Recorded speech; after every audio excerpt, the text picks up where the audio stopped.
Zbora Narodne garde izviđao i obavještavao o dolasku aviona.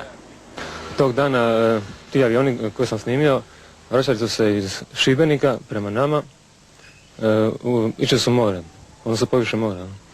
Na jednom skrenuli se prema nama i uzeo sam kameru, naši su ih pogodili i tako da je ispala.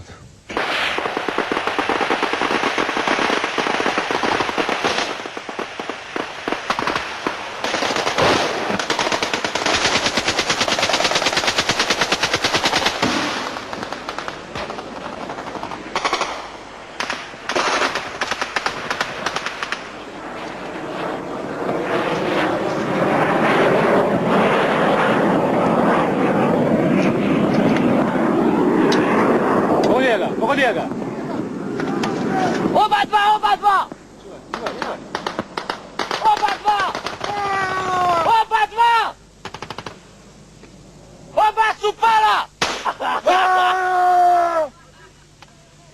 Kako si osjetio trenutak da će avion biti pogođen? Imao sam povjerenja ove suborce, ostale gardiste koji su bili zaduženi za gađanje aviona.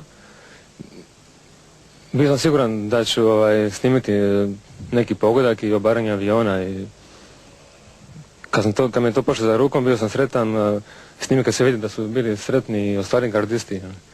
Tako, jedan izuzetan doživljaj, makar to snimak je smrti nekih ljudi, ali ti ljudi su zločinci, gađali su nas, gađali su civila u Šibeniku.